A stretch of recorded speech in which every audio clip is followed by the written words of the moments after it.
안녕하세요. 저는 30대 후반 여자입니다. 여러분은 헛똑똑이란 말을 들어보신 적이 있나요? 저는 부모님께 가끔 듣긴 했지만 크게 신경 쓰지 않고 넘겼었는데요. 제 인생에서 큰 사건을 겪은 지금은 그야말로 제가 헛똑똑이로 살아왔다는 걸 뼈저리게 느꼈답니다. 저는 학창시절부터 공부도 열심히 하고 주어진 일도 잘 해내서 주변 사람들에게 똑 부러진다는 말을 자주 듣고 살아왔는데요. 저를 정말 잘 아시는 부모님은 제가 똑똑한 척하는 헛똑똑이라서 막상 제 몫도 잘 챙기지 못하고 허튼 짓을 한다는 걸 잘 알고 계셨던 거죠. 이제는 정말 그렇게 살지 않으려고 더욱 일도 열심히 하고 사람 관리도 허투루 하지 않으며 지내고 있는데요. 얼마 전에 가장 비참했던 시절에 저를 가장 힘들게 만들었던 사람을 우연히 마주치게 되었답니다. 바로 전 신우였는데요. 제가 다니는 회사 안의 화장실에서 딱 마주치고 말았죠. 손을 씻고 있는데 누군가 뒤에서 쏘아보는 시선이 느껴져서 돌아보니 신우가 한쪽 입술만 픽 올리면서 저를 비웃고 있는 게 아니겠어요? 아니, 이게 누구야? 원수는 외나무 다리에서 만난다더니 안 그래도 한 번 만나면 머리털 좀 다 뜯어놓고 싶었는데 하필 면접 보는 회사에서 만날 게 뭐야? 여전히 말버릇 고약한 건 여전하네. 면접 보러 왔으면 남의 회사에서 진상 부리지 말고 얌전히 있다가 가.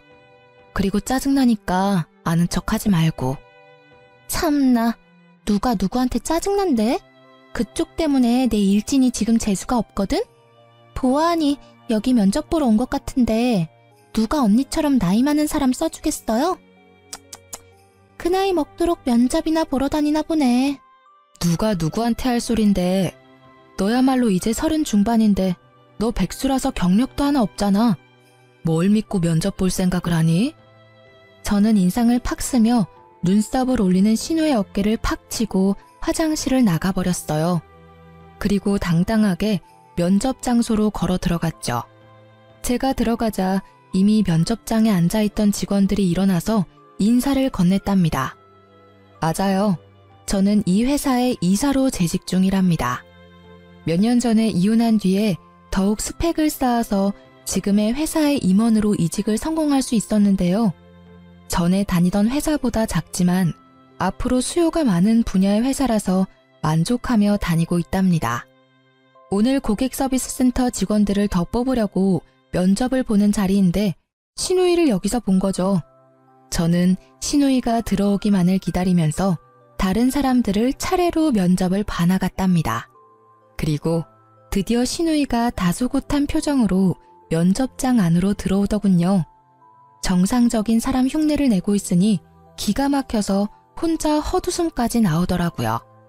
신우이가 깍듯이 인사를 하고 고개를 들었고 차갑게 신우이를 보고 있는 저와 눈이 딱 마주쳤어요. 신우이가 저를 보고 제 앞에 이사라는 팻말을 보고는 동공이 마구 흔들리면서 얼굴이 새하얘지더라고요. 다른 직원들의 질문에 덜덜 떨면서 제대로 답도 못하는 신우이를 한심하게 바라보며 예전 결혼 생활을 떠올렸답니다. 사회에 나와서 만났으면 상대도 안 했을 신우이 때문에 죽고 싶을 정도로 힘들었을 때가 있었죠. 도대체 어떤 사연일지 궁금하시죠? 제 이야기를 한번 들어봐 주세요. 저는 사내 연애로 오랫동안 만났던 남자와 헤어지고 1년 동안 방황을 했었어요. 저도 그랬고 회사 사람들도 당연히 결혼까지 할 거라고 생각했지만 그 남자는 아니었던 거죠. 그렇게 30대 중반이 되니 마음이 급해져서 소개팅을 많이 하게 되었는데요. 그 중에 한 명이 바로 전 남편이었던 거죠. 남편은 저를 만나자마자 이렇게 말하더라고요. 제가 어머니 때문에 그동안 소개팅을 참 많이 했습니다. 그런데 오늘 같은 느낌은 처음입니다.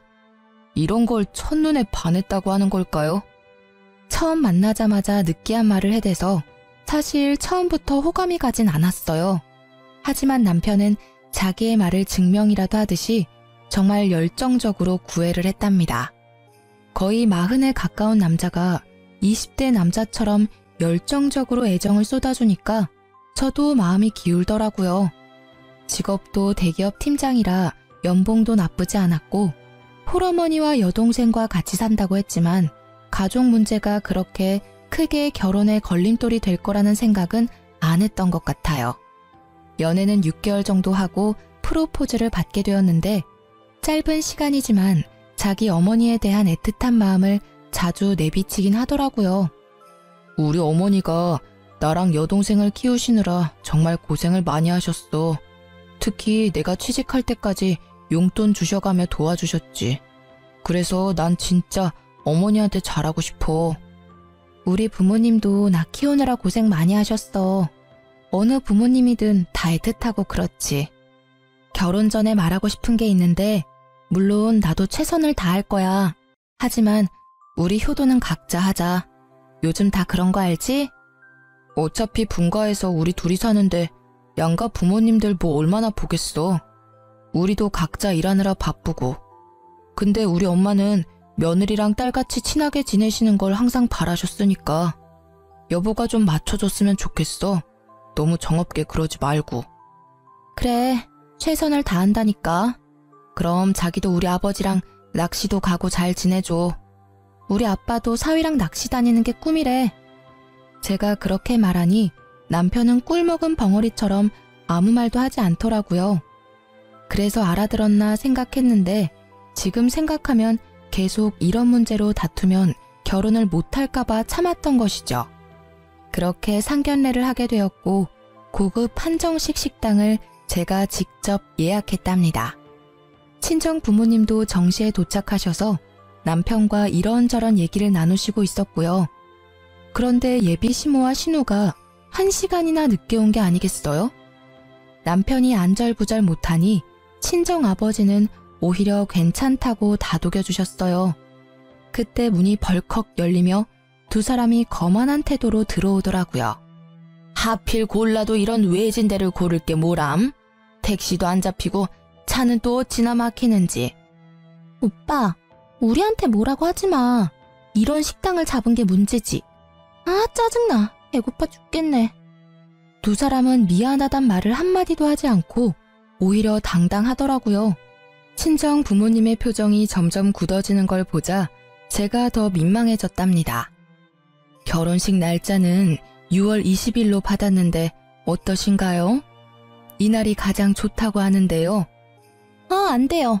나 유럽 여행 갔다가 오는 날이 24일이니까 그 이후로 해요. 여행이요? 이미 예약을 다 한 거예요? 항공권도 다 샀어요? 아니, 아직 산 건 아닌데 이미 친구들하고 날짜 다 맞춰서 안 돼요. 아, 더 늦게 해요. 결혼식이 뭐 대수라고. 네? 오빠 결혼식이 여행보다 더 중요하죠.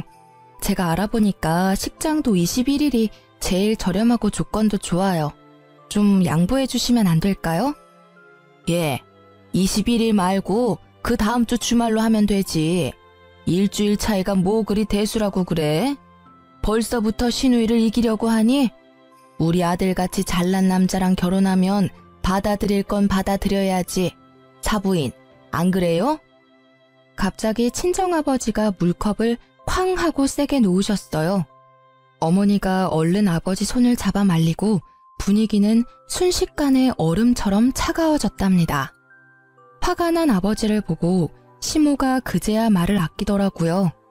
결국 결혼식 날짜는 다시 잡아보기로 하고 그 비싼 밥도 먹는 둥 마는 둥 한 채로 상견례가 마무리되었죠. 집으로 돌아오는 내내 친정 부모님은 아무 말씀도 없으시더라고요. 시모와 신우의 얼굴을 떠올리니 저도 마음이 심란해져서 결혼하는 게 잘하는 일인지 헷갈렸죠. 집에 돌아와서 아버지가 딱 한마디 하시고 방으로 들어가시더라고요. 이 결혼 다시 생각해봐라. 아버지의 차가운 목소리에 정신이 번뜩 드는 것 같았어요. 그래서 며칠간 고심 끝에 남편에게 결혼을 다시 생각해보자고 말했답니다. 그랬더니 매일 저녁마다 집으로 찾아와 친정 부모님 앞에서 죄송하다고 비는 게 아니겠어요. 제 앞에서도 눈물을 흘리면서 애원을 하고 일주일 정도를 매일 와서 아버지를 설득하더라고요. 결국 아버지도 결혼을 허락해 주셨고 남편이 결혼식이며 신혼여행까지 책임을 지고 진행시키더라고요. 제가 신경 쓰지 않도록 세세한 부분까지 신경 써가며 결혼식을 준비하는 걸 보니 이 남자를 믿고 살아가 봐도 좋겠다는 생각이 들었죠. 그렇게 여름에 신부가 되어 결혼식을 치르는 날이 다가왔답니다.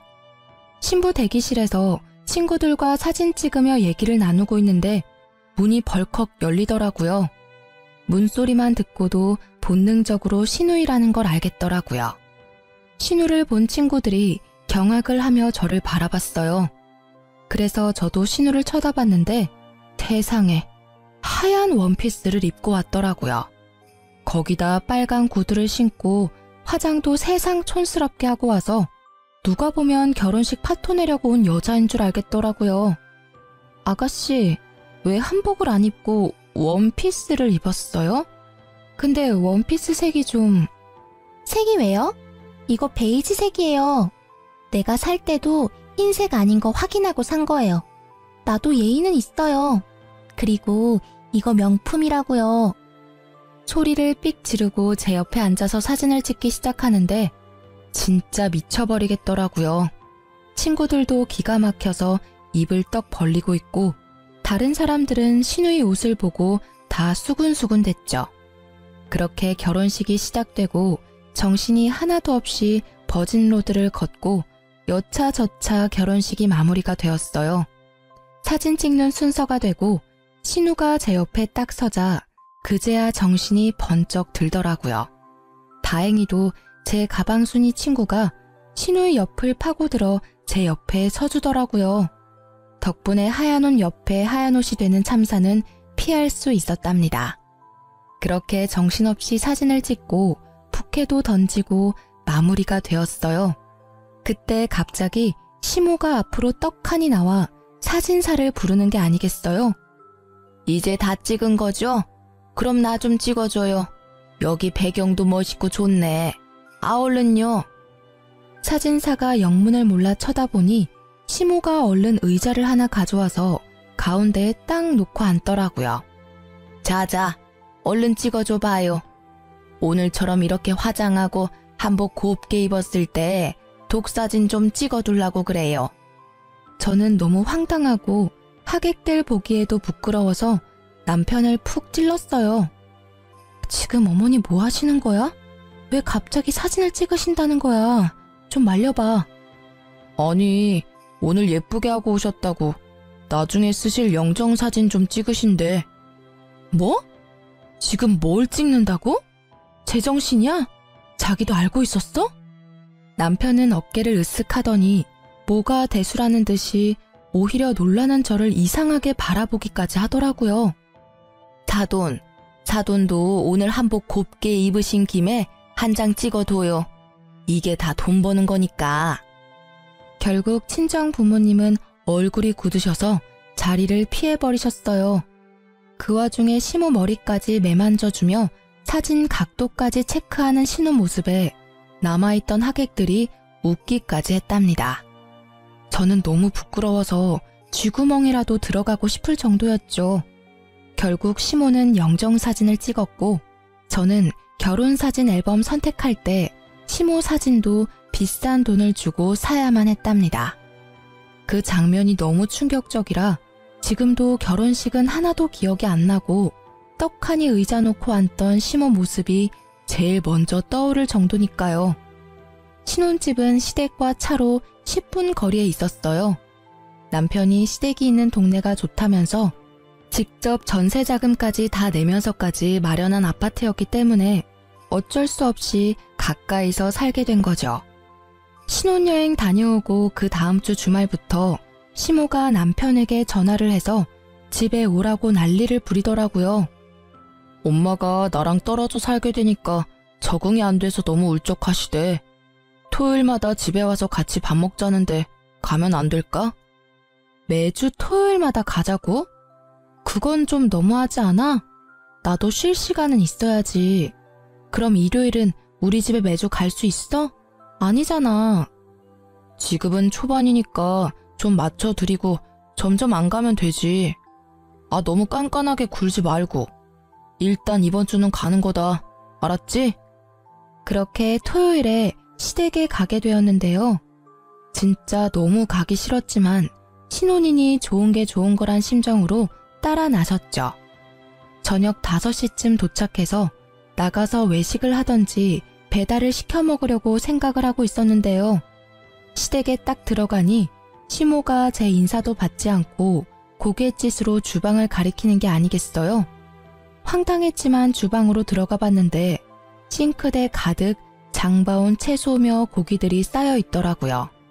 어느새 제 옆으로 다가온 시모가 말했어요. 어디 이제 시집을 왔으니 솜씨 좀 보자. 오늘은 간단하게 갈비찜이랑 잡채 좀 해봐라. 내가 너 힘들까봐 장까지 미리 다 봐뒀다. 이런 시어머니가 어딨니? 전 요리 잘 안 해봐서 갈비찜 같은 건 못해요. 나가서 외식하면 안 될까요?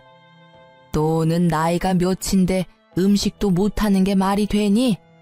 앞으로 명절이며 제사며 어떻게 하려고 그래? 너는 이 집안의 큰 며느리야. 얘가 아주 정신을 빼놓고 살았네. 니네 엄마는 여지껏 뭘 가르친 거야? 그리고 못하는 게 어딨어? 지금부터 배워. 요즘 인터넷 보면 만드는 법 다 나와 있잖아. 보면서 해봐. 시모는 저만 남겨두고 거실로 가버렸죠. 황당해서 남편을 좀 부르려고 했는데 셋이 예능 프로를 보며 아주 배꼽을 잡고 웃고 있더라고요.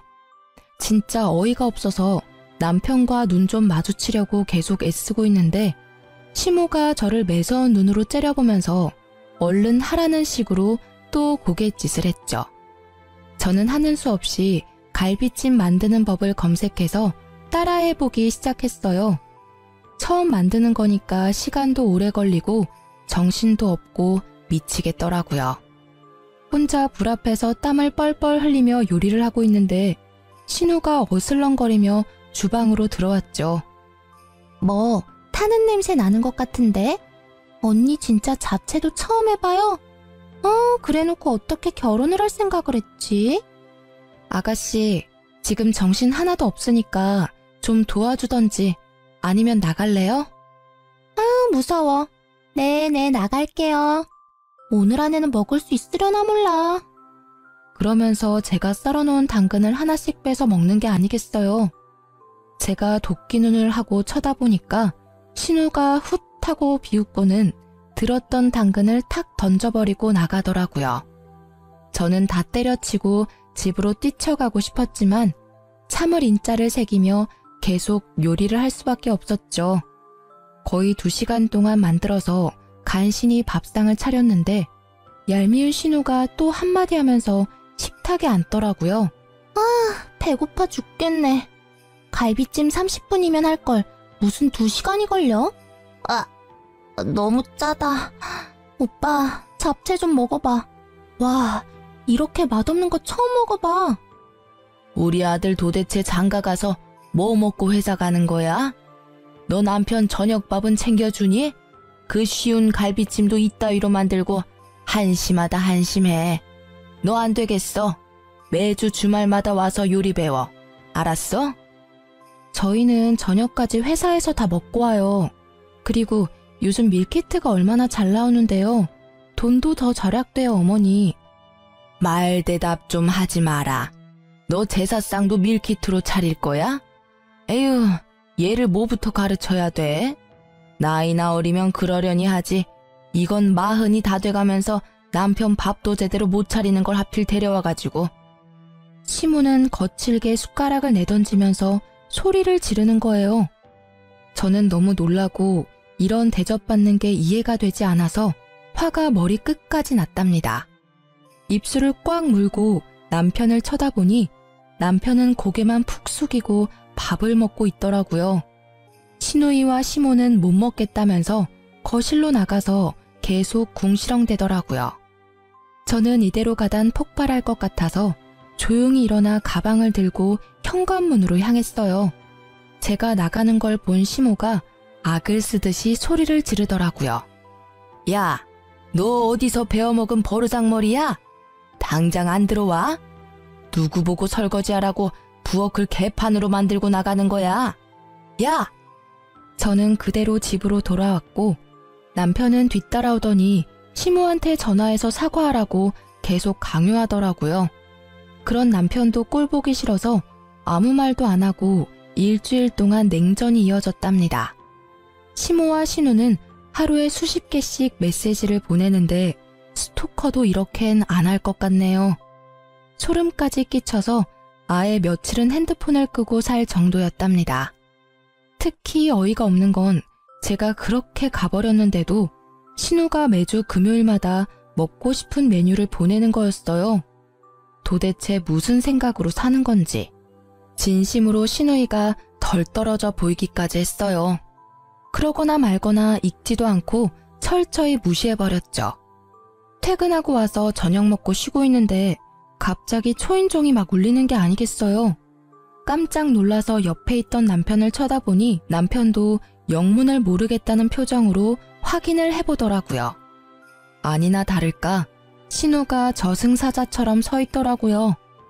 언니, 왜 연락을 안 받아요? 혹시 나 차단한 거예요? 진짜 기가 막히네. 무슨 일인데 야밤에 집까지 찾아와요? 급한 일이 있으면 오빠한테라도 연락하면 되잖아요. 엄청 급한 일이니까 내가 쫓아온 거죠. 나 내일 갑자기 면접이 잡혀서 내일 입고 갈 옷 좀 빌려줘요. 언니는 회사 다니니까 정장 많잖아요. 신우는 통보하듯 말하고는 거침없이 안방문을 열고 들어가더라고요. 너무 황당해서 얼른 뒤따라갔는데 벌써 옷장을 열고는 제 옷들을 뒤적이고 있었어요. 아니 이게 지금 뭐 하는 거예요? 왜 남의 옷을 막 뒤져요? 그리고 아가씨랑 나랑 사이즈가 다른데 어떻게 입으려고요? 얼마나 차이 난다고 그래요? 가지고 있는 옷 중에 좀 사이즈 넉넉한 거 없어요? 아니, 내가 당장 옷을 사달라는 것도 아니고 한 번 빌려 입는다는데 뭘 이렇게 야박하게 굴어요? 그래, 내일 면접 본다는데 당신이 좀 좋은 마음으로 옷 좀 챙겨줘. 이 옷 괜찮네. 나 이거랑 이 블라우스 가져가도 되죠? 어? 이 가방 내가 갖고 싶었던 건데. 나 내일 한 번만 들고 갔다 오면 안 돼요? 가방은 안 돼요. 나도 큰 마음 먹고 산 거라 몇 번 들지도 않았어요. 옷만 가져가요. 아, 언니. 새 것도 아니고 쓰던 건데. 내일 한 번만 빌려줄 수 있잖아요. 정없이 뭘 그렇게 딱 잘라요? 딱 한 번만요. 그럼 잘 쓸게요. 제가 말릴 새도 없이 신우는 가방이랑 옷들을 가지고 현관문으로 질주를 하더라고요. 현관문까지 휑하게 열어놓고 가버린 걸 보니 기가 막혀도 진짜 한참 막히더라고요. 남편도 제가 한마디 할 줄 알고 슬그머니 화장실로 들어가서 나오지도 않고 저는 혼자 냉수를 벌컥벌컥 들이켜고 화를 식혀야만 했답니다. 하루만 입고 돌려준다더니 옷과 가방을 가져간 지 벌써 한 달이 흐르고 있었어요. 저는 남편을 앞세워서 시댁으로 찾아가 봤죠. 아니 그렇게 전화를 해도 받지도 않더니 네가 무슨 바람이 불어서 집까지 다 왔냐? 온 김에 저녁이나 해서 먹고 가라. 역시나 제가 집안에 들어가자마자 시모는 밥 타령을 하기 시작하더라고요. 저는 시모의 말을 무시하고 신우이의 방으로 들어갔어요. 얼마나 정리를 안 하고 사는지 돼지우리가 따로 없더라고요. 저는 신우 옷장을 열어 제 옷을 찾기 시작했죠. 저 구석에 돌돌 말려서 처박힌 블라우스를 발견할 수 있었어요. 옷을 펼쳐보니 세상에 김치국물 자국이 길게 나 있는 게 아니겠어요? 제가 비싸게 주고 산 실크 블라우스였는데 그걸 가져가더니만 마구 더럽혀 놓은 모습에 화가 머리 끝까지 났죠. 더럽혔으면 빨아놓기라도 해야 하는 거 아닌가요? 신우가 저를 자기 아래로 생각하니까 이딴 행동을 할 수 있다는 걸 깨달았죠. 저는 옷장을 뒤져서 신우의 옷 중에서 그나마 비싸 보이는 니트를 찾아서 화장실로 갔어요. 그러고는 변기 안에서 신우의 옷을 마구 쑤셔놓고 나와버렸어요. 마침 신우이가 집으로 딱 들어오더라고요. 그런데 저한테 뺏어갔던 가방을 떡하니 들고 있는 게 아니겠어요. 아가씨, 하루 빌려간다면서 한 달이 지나도록 왜 옷을 안 가져와요? 그리고 그 가방, 내 건데 왜 본인 것처럼 들고 다녀요? 당장 내놔요. 아, 진짜. 그까지 것 얼마나 한다고 집까지 와서 난리예요.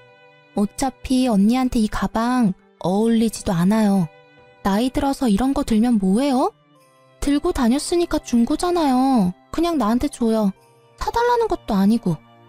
이거 봐요. 옷에도 김치국물 잔뜩 흘려놓고. 아가씨는 기본 예의가 없네요. 당장 가방 내놔요. 저는 신우이 손에서 억지로 가방을 뺏어서 현관으로 가버렸어요. 그때 시모가 달려와서 제 팔을 잡고 저를 휙 돌려 세우더라고요.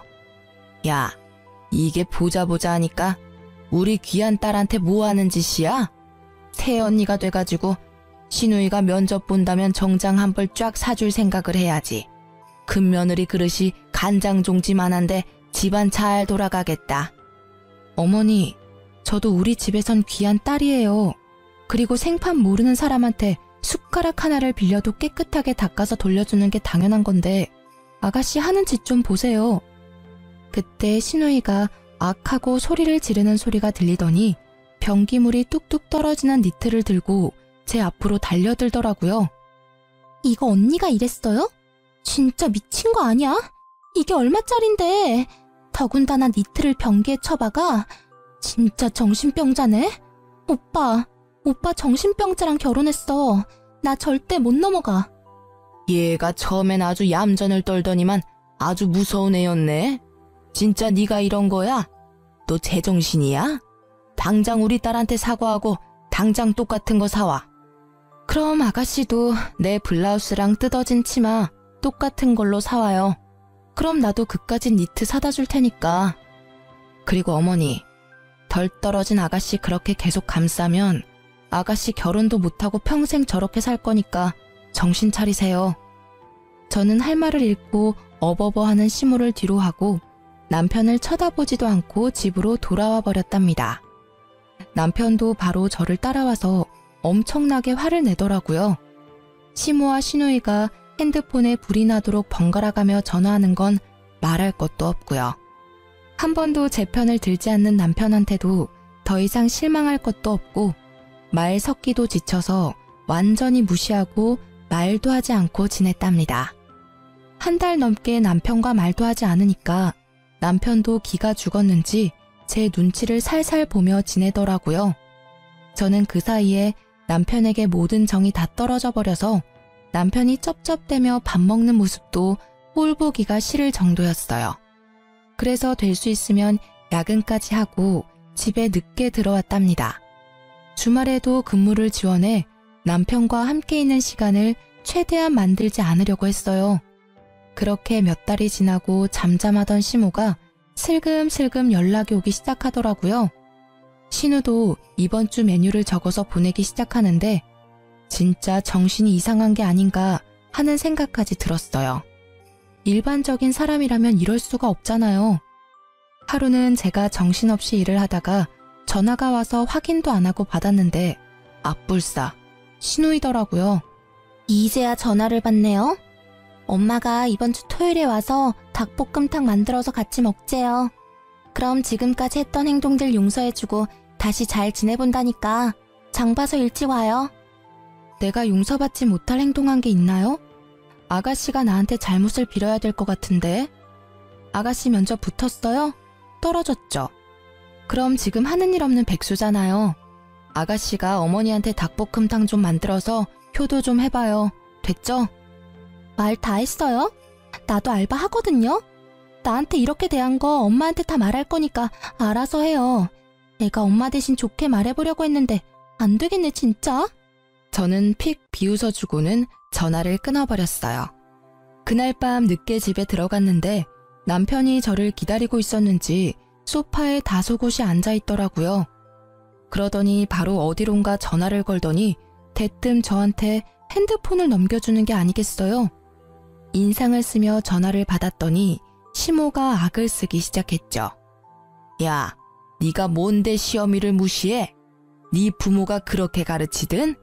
너 내가 내일 네 회사 쳐들어가서 다 깨부수고 망신 주기 전에 토요일에 장 봐서 집으로 튀어와. 알아들었어? 저는 시모와 전화를 끊고 남편을 쏘아보았어요. 당신 솔직히 몇 달째 시댁에도 안 가고 안부 전화도 안 하고 너무한 거 아니야? 나한테 쌀쌀맞게 구는 건 내가 참을 수 있는데 우리 엄마한테는 그러지 마. 나 키우느라 얼마나 고생을 하셨는데. 며느리랑 좀 잘 지내고 싶으시다는데 도대체 왜 그래? 그럼 당신은 왜 우리 집에 전화도 안 하고 가지도 않는 건데? 신우가 나한테 미안하다고 상식적으로 한마디만 했어도 내가 이렇게 정 떨어지진 않았어. 아니, 사위랑 며느리가 같아? 사위는 손님이라잖아. 손님이 전화하냐? 그리고 그거 옷 몇 푼이나 한다고 그 난리인지 난 지금도 이해가 안 된다. 가족끼리 싸우기도 하고 화해하고 그렇게 사는 거 아니야? 당신 너무 이기적인 거 알아? 토요일에 무조건 가는 거야. 역시 남편과는 대화가 전혀 통하지 않았어요. 그놈의 닭볶음탕이 이렇게 저를 힘들게 할지는 상상도 못했는데 말이죠. 저는 작년 이맘때쯤에 저를 떠올려 봤어요. 시댁과 남편과 엮이지 않았을 땐 자유롭고 홀가분한 삶을 살았었는데 지금은 너무나 숨이 턱턱 막혀왔어요. 결혼하지 말라는 친구들의 말이 그냥 행복에 겨운 투정인 줄 알았는데 진심이었을 것 같다는 생각이 들었죠. 왜 결혼을 했는지 너무나 후회되고 할 수만 있다면 작년으로 시간을 되돌리고 싶었답니다. 결국 토요일에 장을 봐서 남편과 시댁으로 갔죠.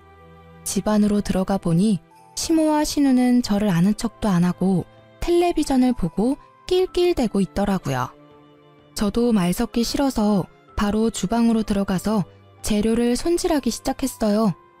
닭을 데치고 있는데 시모가 어느새 쓱 들어와서 제가 하는 걸 보고 있더라고요. 닭볶음탕 해보긴 했니? 닭 냄새 안 나게 잘해라. 네 남편이 얼마나 냄새에 민감한 줄 아니? 전 시모 말에 대꾸도 안 하고 요리를 해나갔어요. 시모가 머쓱해졌는지 알아서 주방을 나가더라고요. 그렇게 닭볶음탕이 완성되었고 저는 식탁에 한 상 차려놓았죠. 와, 냄새 좋은데? 맛있어 보이네. 처음인데도 그럴듯한데? 먹어봐야 아는 거지. 아니 하면 이렇게 잘하면서 왜 그렇게 튕겨? 세 사람 다 숟가락을 들고 먹기 시작했죠. 저는 가만히 앉아서 바라보기만 했답니다. 이게 뭐야? 토할 것 같아. 왜? 얘, 이게 뭐니? 아우 짜! 소금을 들이부었어? 어머, 그렇게 짜요? 제가 처음 해봐서 맛을 잘 모르겠더라고요. 먹어봐도 계속 싱거워서 소금을 좀 더 넣었는데. 먹어보니 좀 짜긴 하네요. 어떡하죠? 시모가 열이 받았는지 숟가락을 집어 던지더라고요. 신우는 화장실에 가서 토를 하는지 입을 씻어내는지 한참을 나오지 않았죠. 당신 이게 뭐하는 짓이야? 진짜 실수한 거 맞아? 이렇게 소금 범벅을 해놓고 어떻게 남편 먹으라고 내놓을 수가 있어? 너 딱 봐도 일부러 그랬지?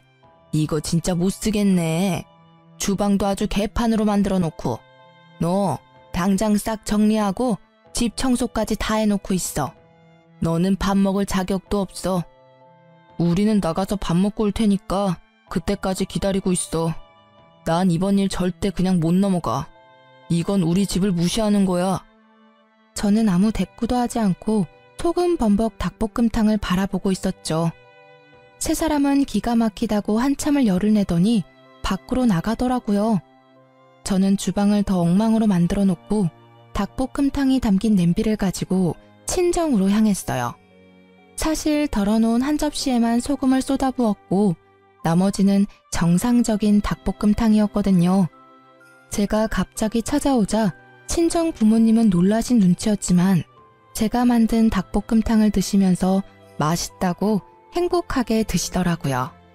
저도 그런 부모님의 모습을 보며 그동안 부모님을 위해 요리 한번 제대로 해본 적이 없다는 걸 깨닫고 제 자신을 돌아보게 되었죠.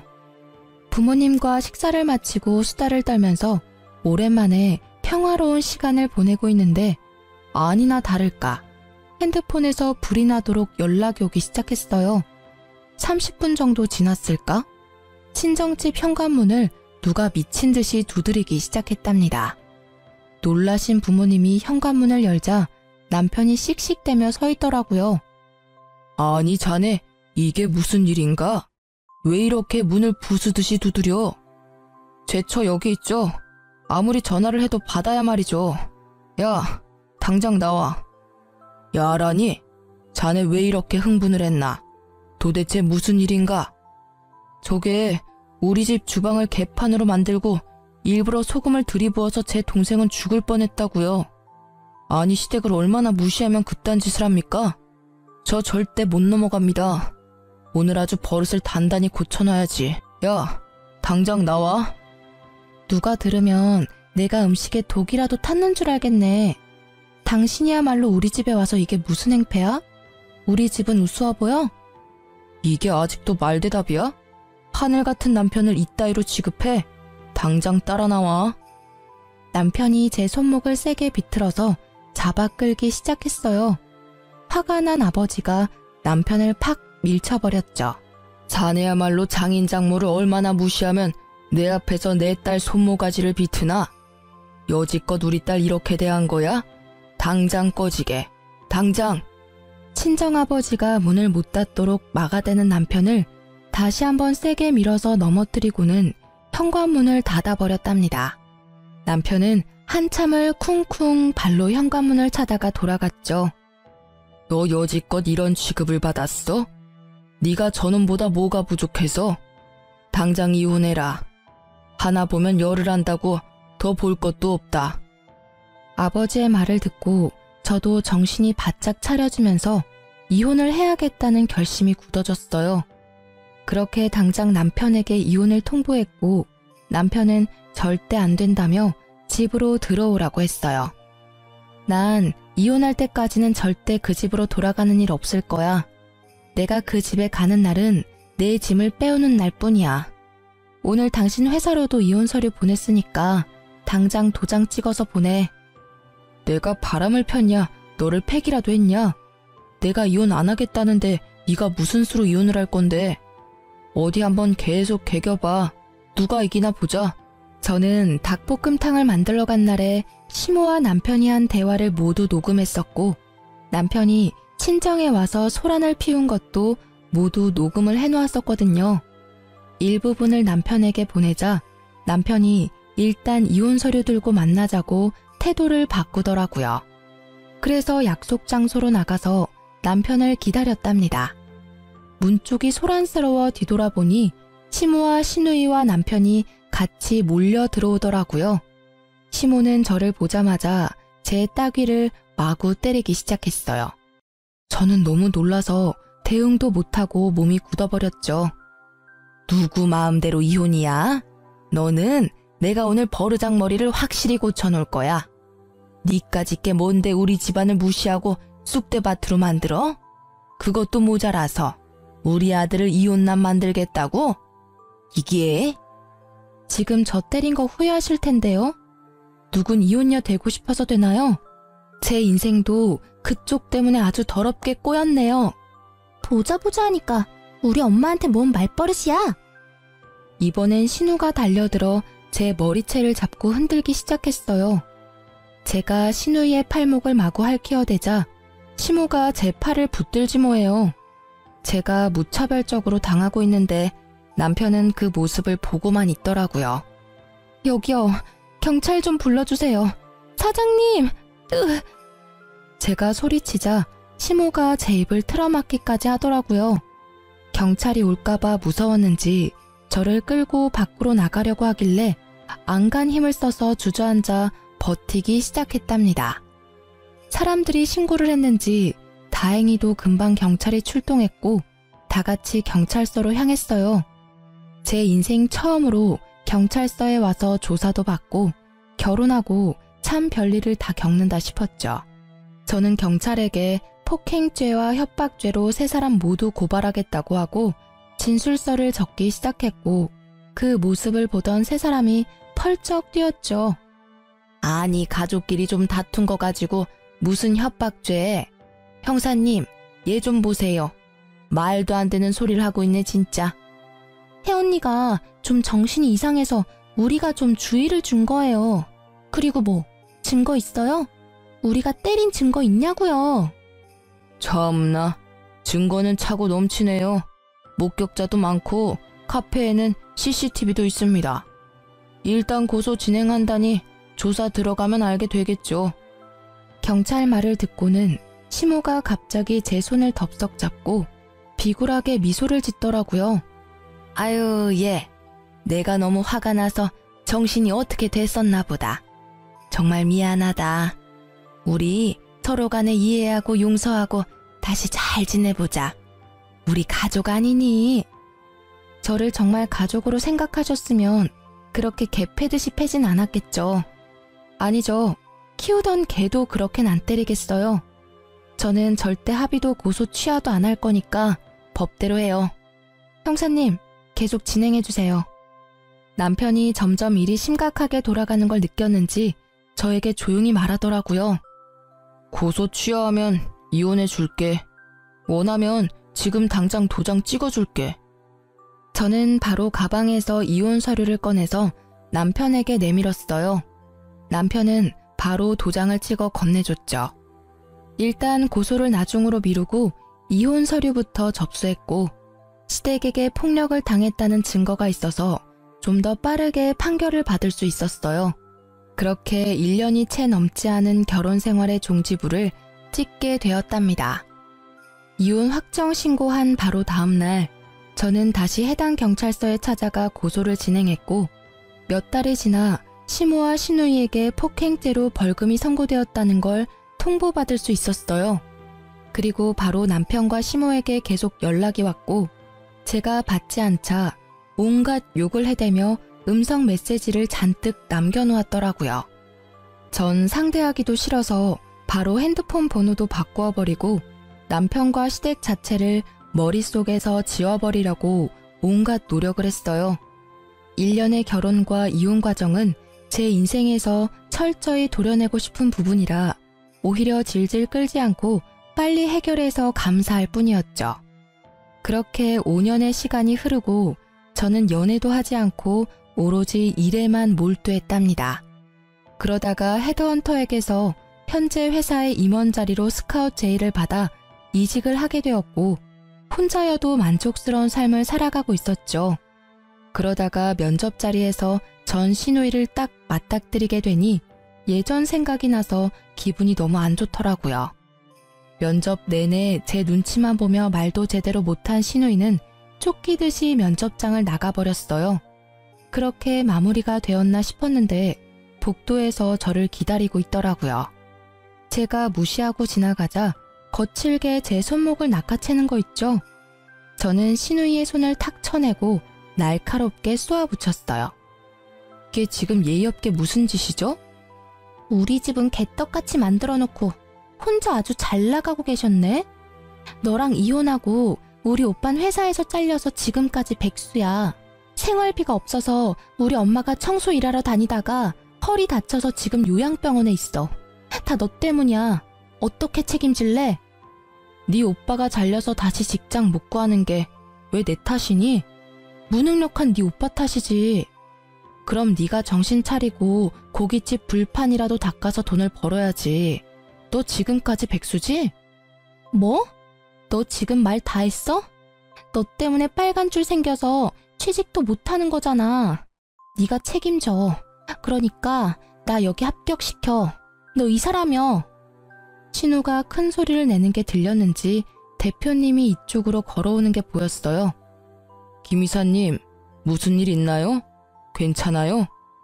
아닙니다. 아무 일 없습니다. 대표님, 오늘 면접 지원자인데 끝나고 뭘 좀 물어보셔서요. 신우의 눈에도 대표님이 젊은 훈남으로 보이는지 갑자기 얼굴을 붉히며 다소곳해지더라고요. 그 모습이 어이가 없어서 헛웃음이 났죠. 저는 주위를 둘러보고 아무도 없다는 걸 확인하고는 슬쩍 대표님의 팔짱을 꼈답니다. 대표님이 놀라서 저를 바라보다가 저와 눈이 마주치고 흐뭇하게 미소를 지었어요. 그 모습을 보고 신우이의 입이 떡 벌어진 채 굳어 있더라고요. 비밀로 하자더니 소문이라도 나면 어쩌려고 그래요? 나야 좋지만. 사실 저는 대표님과 1년 넘게 사내 연애 중이었답니다.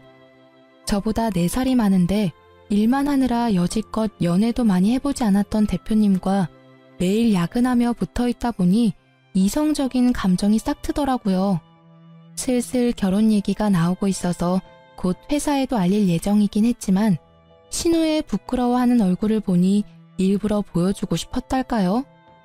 합격자는 내가 결정하는 게 아니라 서류 전형과 면접 점수를 합산해서 공정하게 선발할 예정입니다. 합격자 발표까지 기다리세요. 입술을 씹으며 저를 노려보는 신우이를 뒤로하고 대표님과 함께 사무실로 돌아갔죠. 당연히 합격하지 못했고요. 다시는 마주치고 싶지 않을 뿐입니다. 전 매일을 바쁘게 일하며 지내고 있고 대표님의 프로포즈를 받아 곧 결혼식을 올릴 예정이랍니다. 이번엔 아픔 없는 결혼 생활을 이어나가고 싶은 마음이 크네요. 하지만 가장 소중한 건 제 자신이니까 항상 저를 첫 번째로 두고 살아가려고 한답니다. 여러분도 자기 자신을 최고로 여기는 삶을 사시길 바라면서 제 사연을 이걸로 마칠게요. 들어주셔서 감사합니다. 모두 행복하세요.